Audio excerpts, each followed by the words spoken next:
إن الحمد لله نحمده ونستعينه ونستغفره ونؤمن به ونتوكل عليه ونعوذ بالله من شرور أنفسنا ومن سيئات أعمالنا من يهده الله فلا مضل له ومن يضلل فلا هادي له وأشهد أن لا إله إلا الله وحده لا شريك له وأشهد أن محمدا عبده ورسوله أما بعد அல்லாஹுடைய மார்க்கத்தில் அடிப்படையாக வக்ஃப் என்ற ஒரு அடித்தளத்தை பொறுத்தவரை அது ஒரு நிலத்தின் அடையாளம் அல்ல, இஸ்லாமிய சமூகத்தினுடைய இனத்தின் அடையாளம்.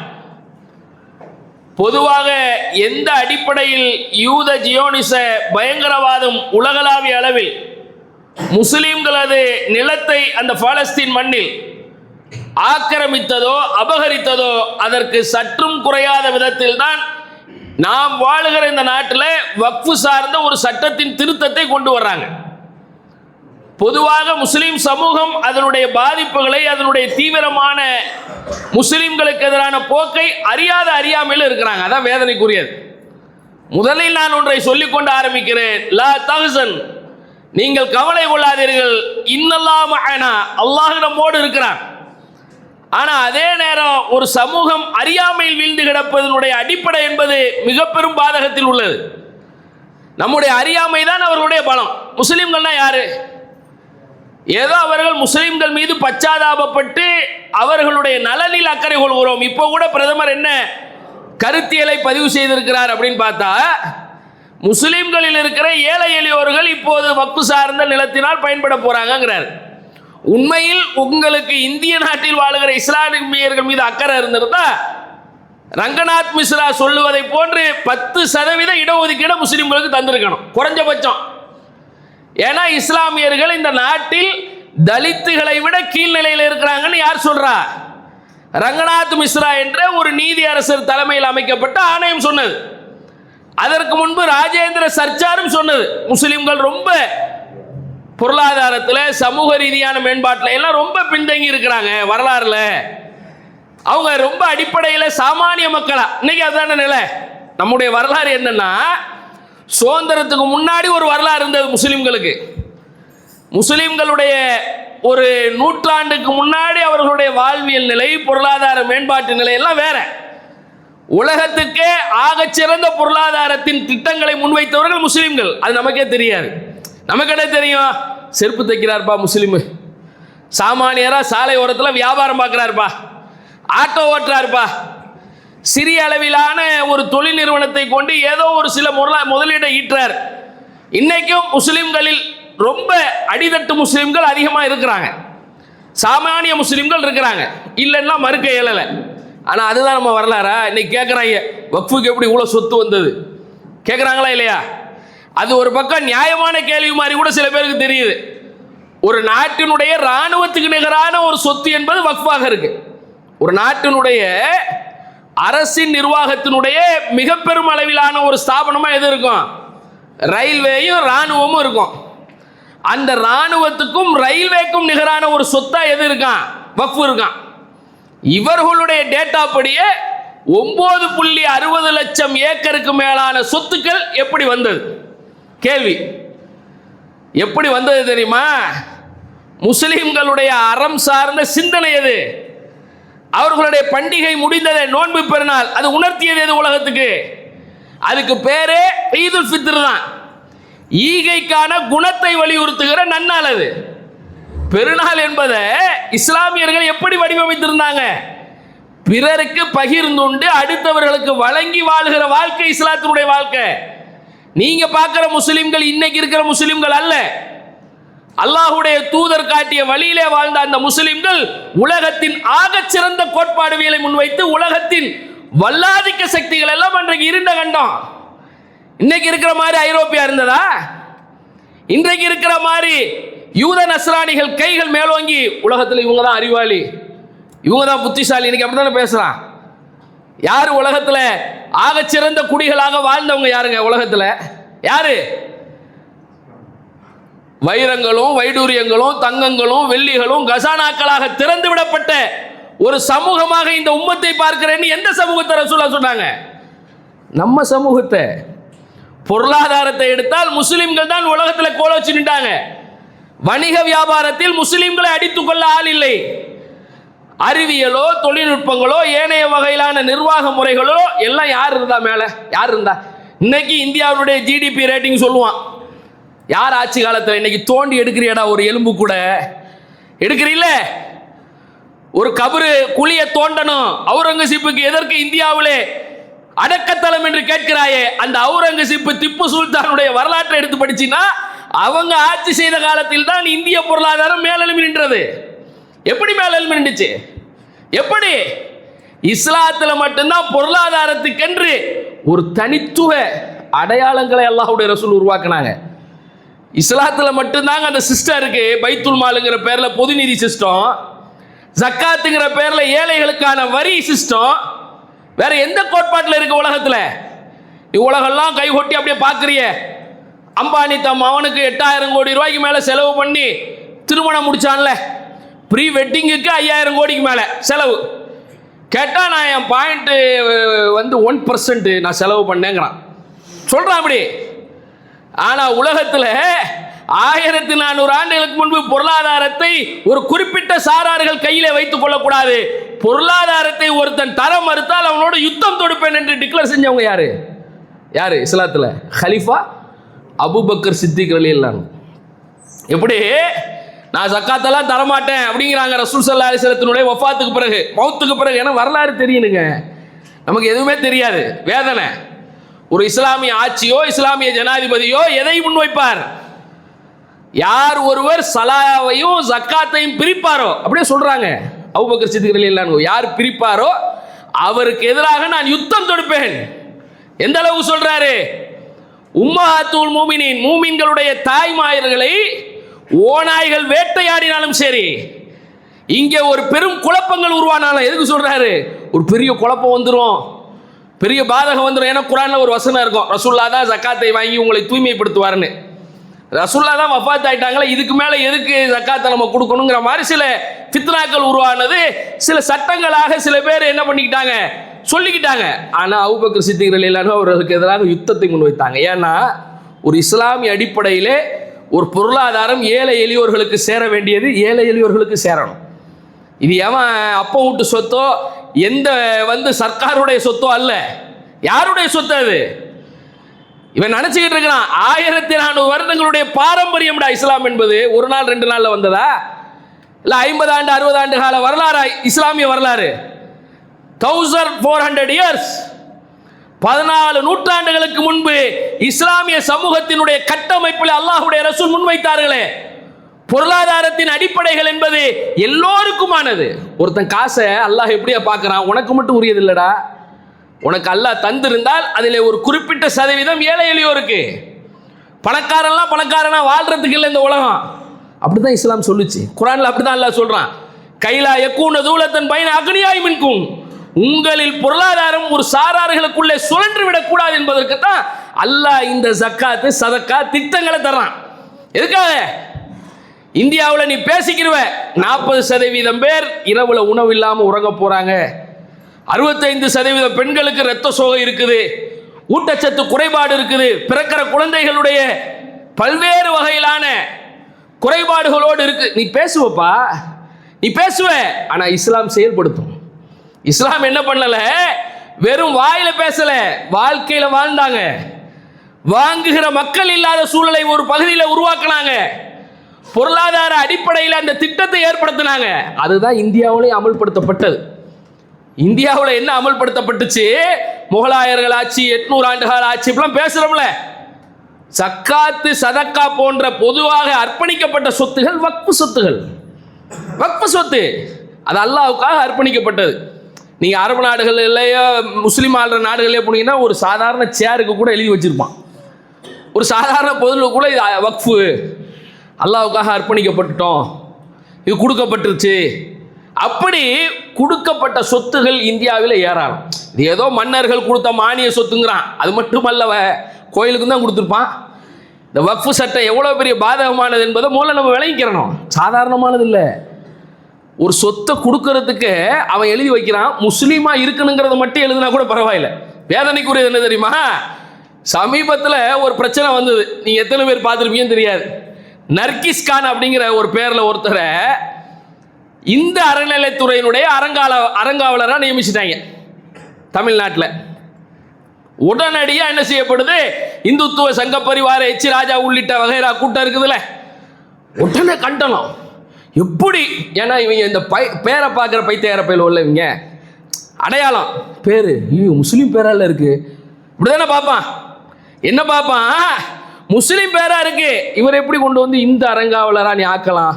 அவர் ஒரு முஸ்லீம் இல்லை, இந்து. அவர் நர்கிஸ் கான் ஏன் பேர் வச்சாங்கன்னா, அவர் பிறக்கும் போது அறுவை சிகிச்சை முறையில் பிறந்த போது அந்த மருத்துவம் பார்த்தவர் நர்கிஸ் கான். அந்த ஞாபகார்த்தமா அந்த பேர். இதான் தமிழ்நாடு. ஒரு மலை வெள்ளத்தில் ஒரு யூனுஸுங்கிற ஒரு சகோதரன் ஒரு கர்ப்பஸ்திரியை மீட்டு கொடுத்ததுக்காக அந்த பிறந்த குழந்தைக்கு பேர் யூனுஸ்னு வச்சாங்க. அதுக்காண்டி அந்த புள்ள வந்து முஸ்லீம்னு அர்த்தமா? அப்படி இந்த நர்கிஸ் கானுங்கிறவர் இந்துவா வாழ்றாரு. பேர் பார்க்குறாங்க, ஒரு பேர் முஸ்லீம் அல்லாததாக இடம்பெற்றிருக்க இவ்வளோ கோபம் வருது, இவ்வளவு வருத்தம் வருது, இவ்வளவு தூரம் கொதிக்கிறீங்களே. ஒரு வக்ஃபு சாவனம் முஸ்லிம்களாக முஸ்லிம்களுக்கு அர்ப்பணிக்கப்பட்ட ஒரு அடித்தளத்தில் கொண்ட தான சொத்து. அதில் இந்துக்களை எல்லாம் கொண்டு வருவோம், சேப்போம் எல்லாத்தையும். எந்த இந்துக்கள் கேட்டார் வக்ஃபு ஸ்தாபனத்தில் நாங்கள்லாம் உறுப்பினர் ஆகணும்? எந்த இந்துவாது கேட்டார் உங்கள்கிட்ட? எந்த இந்துக்களாவது முறையிட்டாங்களா?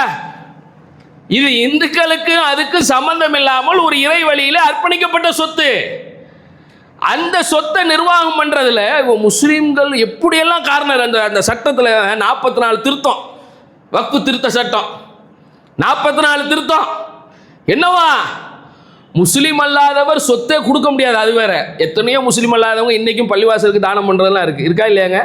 முஸ்லீம்கள் முஸ்லீம் அல்லாத கோயில்களுக்கு தானம் பண்ண வரலாறு இருக்கு.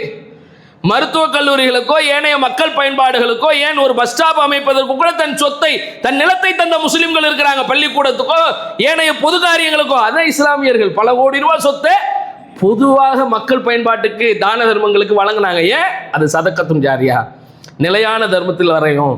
அந்த கல்வி முஸ்லீமுக்கு போதா, முஸ்லீம்கள்வா யாருக்கு போகுது, அதெல்லாம் பெருசாக அவங்க கவனிக்கலை. அப்படி அர்ப்பணிக்கப்பட்டதுங்க அது. அப்படி கொடுக்கப்பட்டது முஸ்லீம்களுடைய பொருளாதாரம். முஸ்லீம் அல்லாதவர்கள் தர்றது கூட ஒரு பக்கம் விட்டுருங்க, முஸ்லீம்கள் தர்றதுலே இவர்களுக்கு என்னவா அதில் வச்சிருக்கான், அவர் 5 வருஷம் முஸ்லீமாக இருக்கணுமா. நீ அந்த 5 வருஷம் அளவுகளை எங்கேருந்து போய் எடுப்ப? எங்கேருந்து எடுப்ப? இது எதுக்காக வருது? சுலபமாக எந்த சொத்தை என்ன செஞ்சிடலாம். அவர் 5 வருஷம் முஸ்லீமா இல்லை.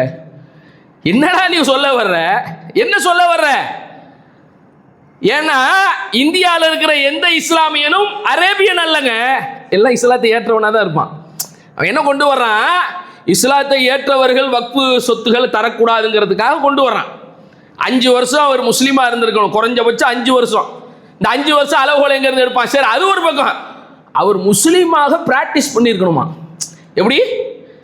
5 வருஷத்துக்கு மேலே கூட இருப்பார், தாடி வைக்கலன்னா அப்போ பார்வையில் என்ன சொல்லுவா? அப்போ ஏதாவது ஒரு காரணத்தை வச்சு தட்டி கழிப்பானா இல்லையா? ஒருத்தன் முஸ்லீமாவே இருப்பான், பேர் அப்துல்லான்னு இருக்கும், அப்துல் காதர்னு இருக்கும், ஏதோ ஒரு அடையாளத்தில் இருப்பார். ஆனால் நீ என்ன சொல்லுவ? அவர் நெத்தியில் காப்பு இல்லை, அதனால் அவர் முஸ்லீம் இல்லை சொல்லுவாங்க இல்லைங்க.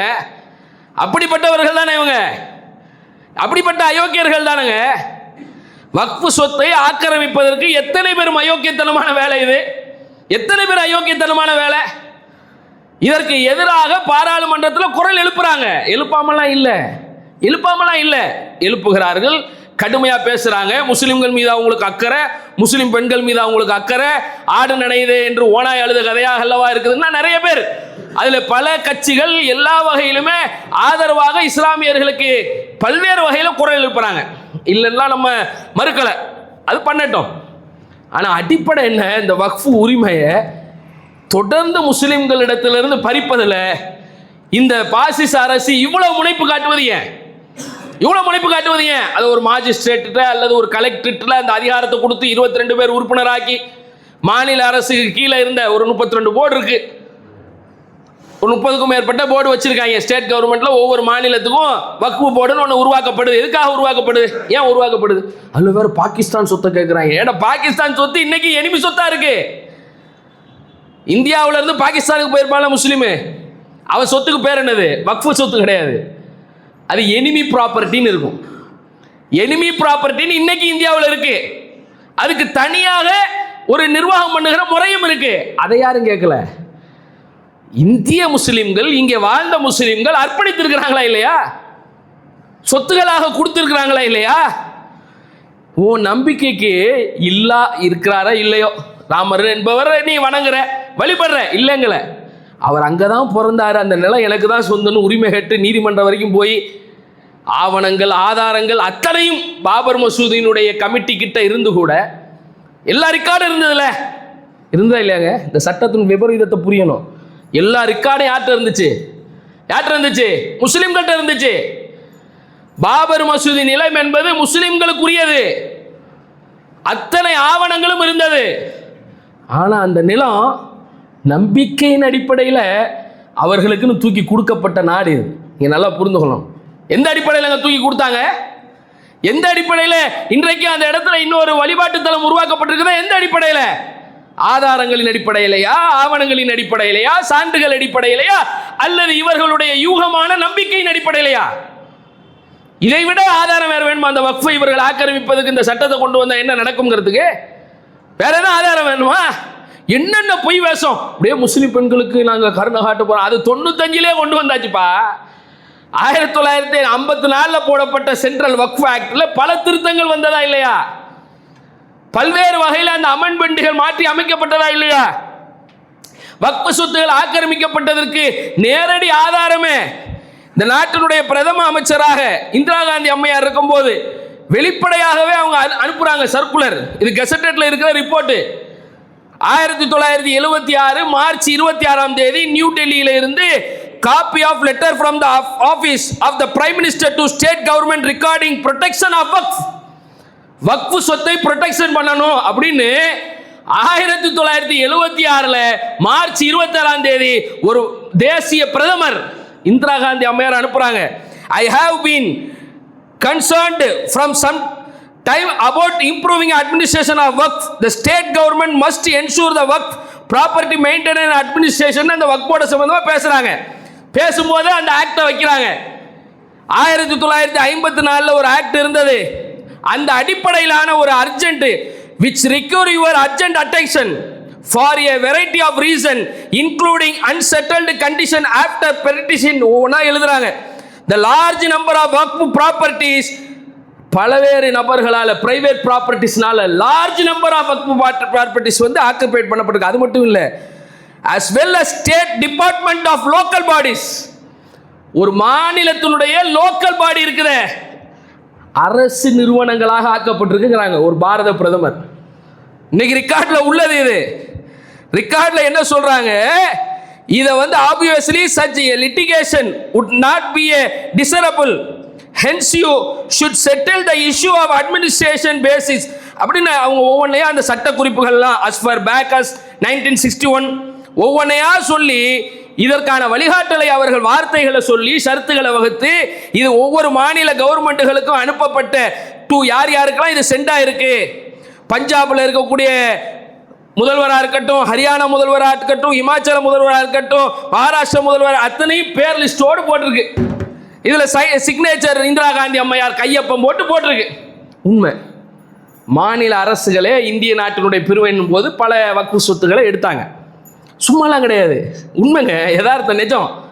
நமக்கு தெரியாதுல்ல நம்ம வரலாறு, நம்மளாம் எப்படி இருந்தோம்னு தெரியாதுல்ல. முஸ்லிம்கள் தாங்க உலகத்தில் மேலெழும்பி நின்ற சமுதாயம். பொருளாதாரத்தில், தான தர்மத்தில், உலகத்துக்கு எல்லாத்தையும் தூக்கி கொடுக்குற தயால குணத்தில் யார் இருப்பா? யார் இருந்தா? தன்னுடைய பட்டத்தை தூக்கி போட்டு வெள்ளையர்களுக்கு எதிராக போராட வேண்டும் என்று களத்தில் நின்றவர்கள் யார்? இஸ்லாமியர்கள் தானே. அவனை மாதிரி படிக்காத, அவனை மாதிரி ஆங்கிலம் பேசாத, அவனை மாதிரி முடி கூட வெட்டாத, அவனை மாதிரி பேண்ட் போடாத, ஹராமு. ஏன் தேசபக்தியை ஊட்டினாங்களாம். முஸ்லிம்கள் வாங்கப்பட்ட பட்டங்களை எல்லாம் தூக்கி திறந்தாங்க. படித்து கொண்டிருந்த காகிதம் இல்லை, எம்ஏ பட்டம் வாங்காமல் வெளியேறினார்.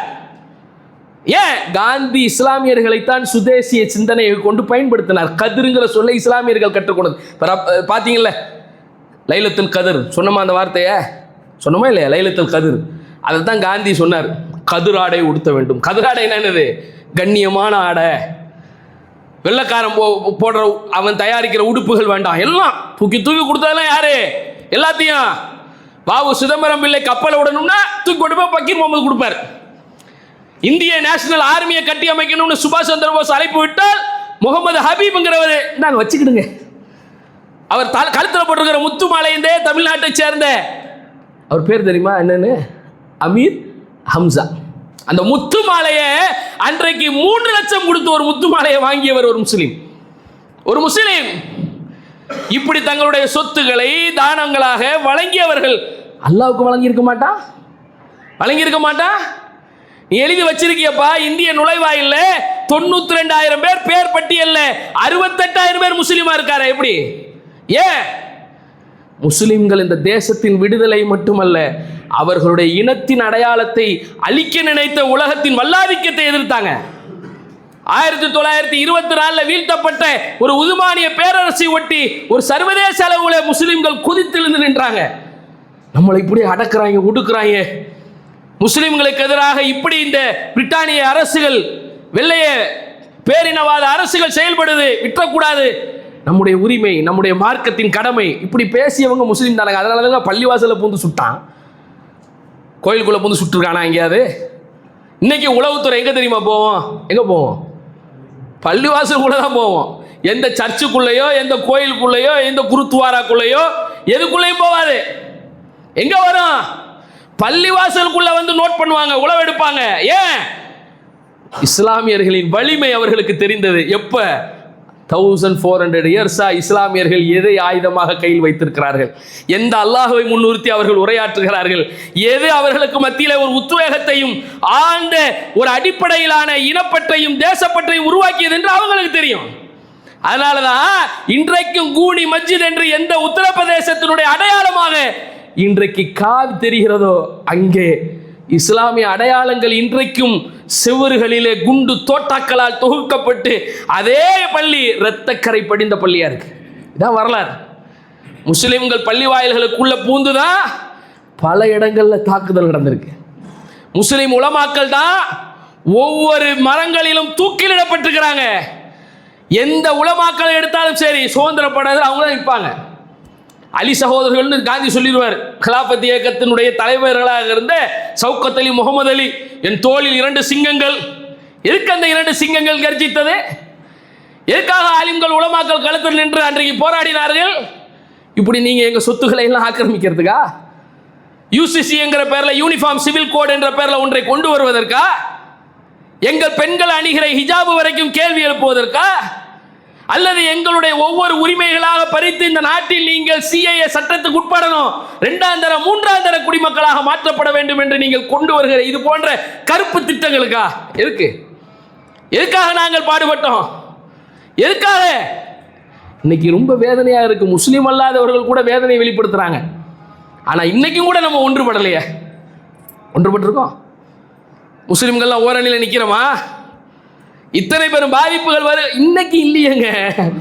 70 ஆண்டு காலமாக இன்னைக்கு அந்த வக்ஃபு சொத்தை நம்ம கையில கிடைக்க விடாம குரங்கு அப்பத்தை பங்கு வச்ச மாதிரி பிச்சு பிச்சு போட்டுருக்கிறாங்களே.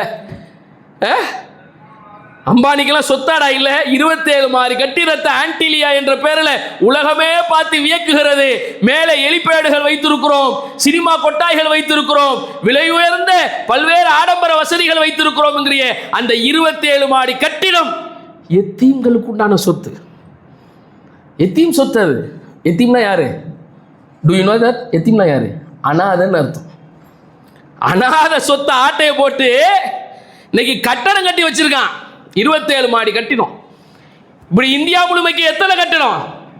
ஜவஹர்லால் நேரு ஸ்டேடியம், கோல்ஃப் மைதானம், மத்திய புலனாய்வு திருவை கட்டடம், பல்வேறு பொதுத்துறை நிறுவனம், பல இடம் துப்பாக்கி தொழிற்சாலை வச்சிருப்பான். ஆனா வக்ஃபு சொத்தா இருக்கும். பல அரசியல் பேர் சொல்ல விரும்பல, பல அரசியல் கட்சிகள், முக்கியமான பல அமைச்சர்கள், பல அரசியல்வாதிகள், பல பெரும் பெரும் நிறுவனங்களாக இருக்கும். தனியார் நிறுவனங்களாக வலம் வரும். இன்னைக்கும் எத்தனையோ ஏக்கர் வக்ஃபு சொத்துக்கு வெறும் 750 ரூபா வாடகை கொடுப்பான். அதைத்தான் பிரதமர் இந்திரா காந்தி அம்மா 1976 சொல்லுது, அந்த மார்ச் 26 அந்த வக்ஃபுக்கான உரிய முறையில் வாடகையாவது வசூல் பண்ணி அதுகிட்ட கொடுங்க அந்த ஸ்தாபனத்தில். யார் சொல்கிறா? ஒரு நாட்டினுடைய பிரதமர். அதெல்லாம் பார்த்துதான் 1995 இந்த வக்ஃபு ஆக்டை இன்னும் வலிமைப்படுத்தினாங்க. 2013 மன்மோகன் சிங் இருக்கும்போது இன்னும் இதில் கூடுதல் ஷரத்துகளை வைத்து வக்ஃபு சொத்துகள் ஆக்கிரமிக்கப்பட்டிருக்குது. பல லட்சம் கோடி. எங்க தமிழ்நாட்டில் மட்டுங்க கவிக்கோ அப்துல் ரஹ்மான் ஒருத்தர் இருந்தார் தெரியுமா, சேர்மேனா. அவர் சொன்னார் 2 லட்சம் கோடி வக்ஃபு சொத்துனாரு. இப்போ தமிழ் மகன் ஹுசேன் அப்புறம் ஆட்சி மாறும், காட்சி மாறும், அதிகாரம் மாறும். இடையில சில பேர் நம்ம சமுதாயத்தை சேர்ந்தவர்கள் கூட அரசியல் சார்பற்றவங்கலாம் அமைப்பு சார்ந்தவங்களாம் வந்தாங்க. வந்து என்ன நடந்துச்சு? இதோ அருணா கார்டன் மீட்க முடிஞ்சதா? எத்தனை இடங்களை ஆக்கிரமிச்சு எத்தனை இடங்களை இவர்கள் கையகப்படுத்தி வைத்திருக்கிறாங்க. யாருக்குரிய நிலங்கள்? அதெல்லாம் யாருக்குரிய நிலங்கள்? அந்த நிலங்களை இஸ்லாமியர்களுக்கு பகிர்ந்தளித்து அவர்களுக்கான வாழ்வியலில் வெளிச்சத்தை ஏற்படுத்த வேண்டிய தேவையுடையவர்கள் கூட அதை செய்யல. அல்லாஹுடைய ரசூல் வந்து இந்த பொது நிதியில தான் அவ்வளவு எச்சரிக்கையா இருப்பாங்க. பார்த்துருக்கீங்களா இல்லையா? தொழுகையில் இருக்கும்போது ரசூல்லா திடீர்னு தொழுகை விட்டுட்டு ஓடுவாங்க. வந்த உடனே என்ன யாரோ சொல்லலாம், ஏன் இப்படி உடனடியாக அப்படி ஓடுனீங்க? வீட்டில் ஒரு வெள்ளி கட்டி இருந்தது, அது பொது நிதியில் உள்ளது, மக்களுக்கு சேர வேண்டியது, மக்களுக்குரியது. இன்னைக்கு இந்த மக்களுக்குரிய சொத்துக்களை, நிலங்களை, வளங்களை, இது வெறும் ஒரு பள்ளிவாசலுக்குரியது மட்டுமல்ல. இது ஒரு சாதாரணமான முறையில் ஒரு தர்காக்கு அதுக்குள்ள சொத்துகள் மட்டுமல்ல. இன்னைக்கு வேதனையா இருக்கு. ஒரு பள்ளிவாசல் கட்டுறதுக்கு இப்படியே பிச்சை எடுத்து நிற்கிறோம். ஒரு மதர்சா உருவாக்கணும், பாப்பா எங்கள் பள்ளிவாசலுக்கு மதரசாவுக்கு உதவி செய்யுங்க பாப்பா. எங்களுக்கு ஒரு கல்லூரி ஆரம்பிக்கணும், மருத்துவ கல்லூரி கனவாக இருக்குது. எங்கள் பிள்ளைகள் படிக்கிறதுக்கு ஒரு பள்ளிக்கூட கனவாக இருக்குது. பிச்சை எடுத்துட்டு நிற்கிறோம். ஆனால் சொத்தை பார்த்தா பல லட்சம் கோடி சொத்து. இதில் அவர்களை குறை சொல்லு மட்டும் இல்லை, நம்மளும் தான் அதுக்கு உடந்தையாக இருந்திருக்கிறோம். இந்த தீமைகளுக்கு துணை போகக்கூடிய வகையில் இன்னைக்கு எல்லா தீமைகளுக்கும் காரணமாக முன்வைப்பது தெரியுமா? எதுங்க? முஸ்லிம்களில் சில பேர் முத்தவள்ளிமார்கள் தப்பு செய்திருக்காங்க. பேசுகிறாத யாரு? பிஜேபி பேசுகிறா இல்லையா? இருக்கா இல்லையா? அவன் முத்தலாக்கு கொண்டு வரும்போது எதை வச்சான்? பாதிக்கப்பட்ட 4 முஸ்லீம் பெண்களை நிற்க வச்சான். வைக்காமலா இருந்தார்? முத்தவள்ளினால மேனேஜர்னு அர்த்தம். நமக்கு முத்தவள்ளி என்ன தெரியுமா? பாய் எடுத்து போட்டீர்களா? Current bill கட்டினீர்களா? முத்தவள்ளி வெள்ளிக்கிழமை ஜும்மாவுக்கு மட்டும் வர்ற முத்தவள்ளி பல பள்ளியில், அல்லாஹ் பாதுகாக்க, ஃபார்மாலிட்டிக்கு. முத்தவள்ளினா மேனேஜர்னு அர்த்தம். இந்த வக்ஃபு நிறுவனத்தினுடைய ஸ்தாபனத்தை முறைப்படுத்த வேண்டிய அவர்கள் முறைகேடாக அதை தங்களுடைய பொருளாதாரமாக எண்ணிக்கொண்டு வாயில் போட்டுக்கொண்டார். அல்லாஹ் பாதுகாக்கணுங்க, அல்லாஹ் பாதுகாக்கணும். இந்த வக்ஃபு சொத்தினுடைய புரிதல் இந்த சமூகத்துக்கு இன்னைக்கு இல்லைங்க, இன்னைக்கு இல்லை. ஏன் தெரியுமா? அவர்களுக்கு ஒருங்கிணைக்கிற ஒரு தலைமை இல்லை. அவர்களுக்கென்று வழிகாட்டக்கூடிய விதங்களிலே ஒரு தலையற்ற முண்டங்களாக மாறி போய் இந்த சமுதாயம் நிற்கிது. எடுத்து பேச வேண்டிய ஆலிம்களும் உலமாக்களும் அதை பற்றி பேசுவதற்கு தயார் இல்லை. இதனுடைய பாதிப்புகளுடைய தீவிரத்தை பற்றி அவர்களுக்கு எந்த விதமான கவனமும் இல்லை. அதுதான் நம்ம சமுதாயத்துக்கான சாபக்கேடுங்க, வேதனை தான். நமக்கு உள்ள பெரும் பின்னடைவு என்ன? நம்மள்ட்ட இருக்கக்கூடிய அறியாமையினுடைய நிலை. முஸ்லிம்களுக்கு இன்னைக்கு எந்தெந்த பகுதியில் எவ்வளவு சொத்து வக்ஃபு இருக்குன்னு தெரியாது. அதை அவர்கள் கண்டறிந்து தான் அதை நோக்கி அவர்கள் நகர்த்துறாங்க காய்களை, வேற ஒன்றும் இல்லை. அவர்கள் அதிகாரத்தில் இருப்பதனால அந்த அதிகாரம் எவ்வளவு வலிமையானதுங்கிறத அவங்க காட்டுறாங்க. இதுக்கு முன்னாடி இருந்தவங்க காட்டலை. யாரையும் பேர் சொல்ல நான் விரும்பலை. ஏன்? அந்த அதிகாரத்தின் வலிமையை காட்டுறாங்க. எங்களால் எதுவும் முடியும், எதையும் எங்களால் சாதிக்க முடியும். ஆனால் அல்லாஹ் எங்களோடு இருக்கிறான். எங்கள் சமுதாயத்தை அல்லாஹ் என்ன செய்வோம்? அப்பப்ப தூங்கிக்கிட்டு இருக்கிற, எந்திரி, ஒற்றுமை இல்லாமல் பிரிந்து கிடக்கிற, ஒன்றுபடு, உனக்கான ஒரு இலக்கை நோக்கி பயணிக்க நீ உந்துதலை கொள்ளு, இதுதான் நமக்கான இலக்கு என்பதை அல்லாஹ் அவ்வப்போது உணர்த்திக்கிட்டு இருக்கிறான். எதிரிகள் சில நேரங்களில் பலம் பெறுவதை போன்று தெரிவதெல்லாம் நம்முடைய பலகீனத்தை நாம் உணர மறுப்பதுதான். என்னைக்கு நாம் நம்முடைய பலகீனத்தை உணர்ந்து கொண்டு நாம் பலம் பெற்றவர்களாக மாறினோமோ அன்னைக்கு அவர்கள் பலகீனமாயிருவாங்க. காலம் இப்படியே இருக்காது, சக்கரை இப்படியே சுழலாது. அல்லாஹ் எப்படி வேணாலும் மாற்றுவான். அதை மட்டும் மனசில் வச்சுக்கிடுங்க. அல்லாஹ் பாதுகாக்கணும். இந்த சமுதாயத்தில் இது போன்ற ஒரு அடிப்படைகளில் இவர்கள் ஒவ்வொன்றும் வக்ஃபு சட்டத்துக்கு மட்டுமல்ல, நாளைக்கு யூசிசிம்பா பார்ப்பான், முன்னோட்ட விடுறான். நம்ம கையில் வந்துருச்சு இல்லை, இந்த எத்தனை பேர் எதிர்த்தாலும் பார்த்தோம்ல. இப்போ ஒரு மான ரோசம் உள்ள முஸ்லீம் அந்த கட்சிகள் எல்லாம் இருக்கிறானான்னு தெரியல.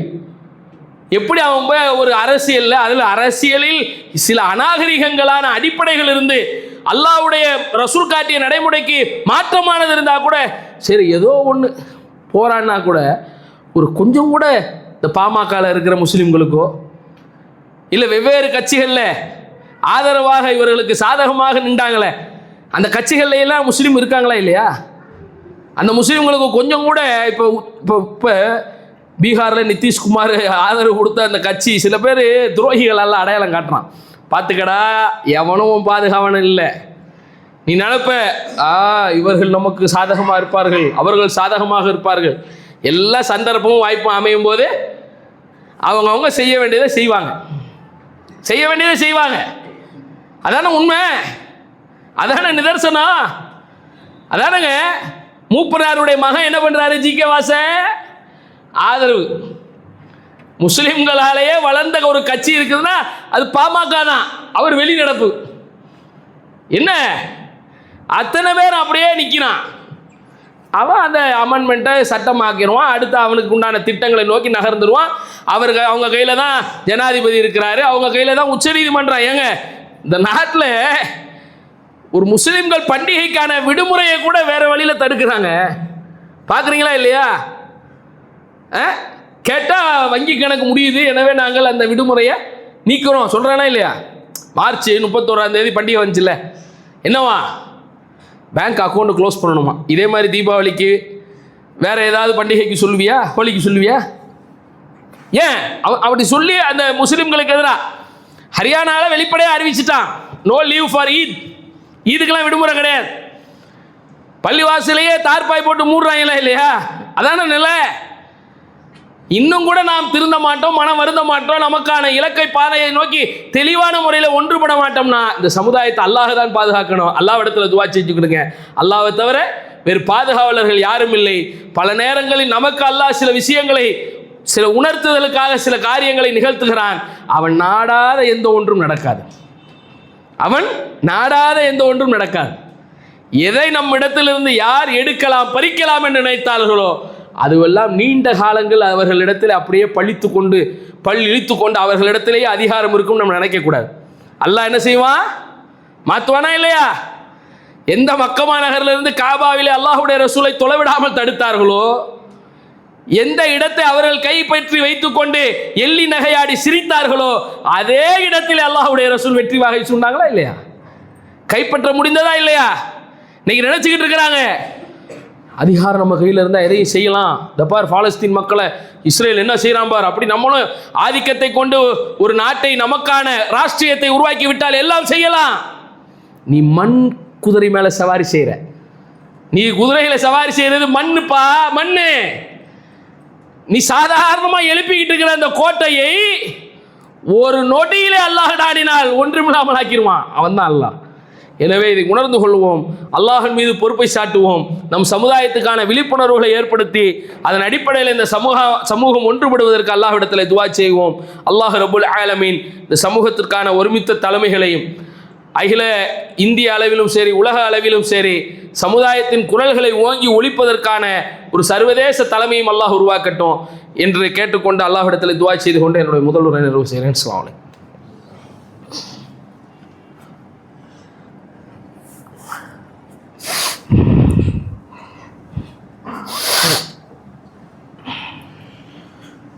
நஹ்மதுஹு நுஸல்லி அலா ரசூலே கரீம். அம்மா பஅத்.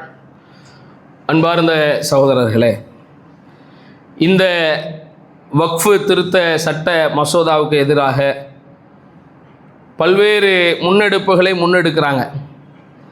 அது வழக்குகளாக கூட உச்சநீதிமன்றத்தில் இப்போ காங்கிரஸ் சார்பாக, திமுக சார்பாக, பல கட்சிகள் சார்பாக கிட்டத்தட்ட 30க்கும் மேற்பட்ட வழக்குகள் உச்சநீதிமன்றத்தில் போடப்பட்டிருக்கு. இந்த வழக்குகள் ஒரு பக்கம் தள்ளுபடி கூட செய்யப்படலாம்.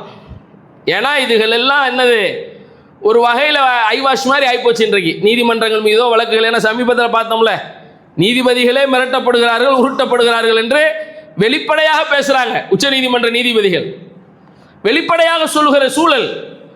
இதுக்கு பல சம்பவங்கள் உதாரணம் இருக்குது. நீதிபதிகள் விலை பேசப்படுறாங்க, அவர்களிடத்துல எழுதி கொடுக்கப்படுறத வாசிக்கிறாங்க. அல்லாஹ் பாதுகாக்கணும். அதனால எப்படி என்ன வேணாலும் நடக்கலாம். அப்படி என்ன ஜனாதிபதி கையொப்பம் போட்டுட்டா இதெல்லாம் ஒண்ணுமே கிடையாது. ஏன்னா 2 அவையிலையும் என்ன ஆயிடுச்சு, பாஸ் ஆயிடுச்சு.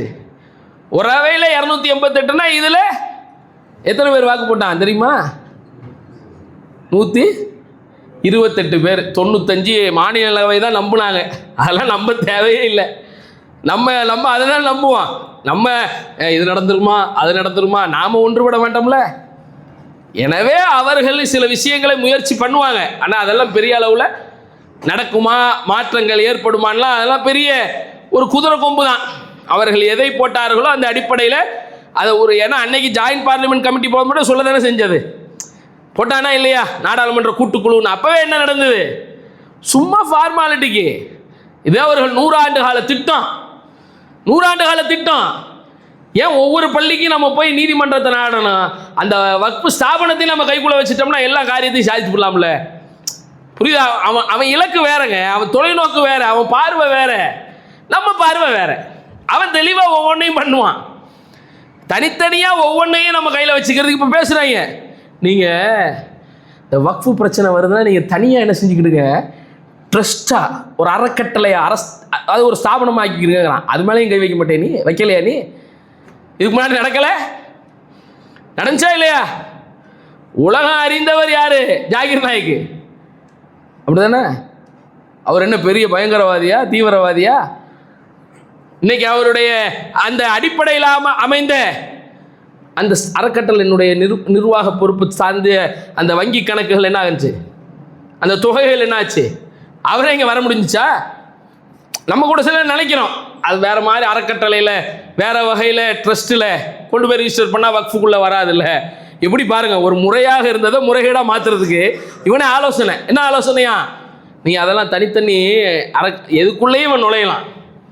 இப்போ எதுக்குள்ளே ஈடி, இது ஒரு படம் வந்ததுங்க, அந்த படத்தை இயக்கியவர்களுடைய நிறுவனங்களுக்குள்ளே இப்போ ரைடு ஈடி.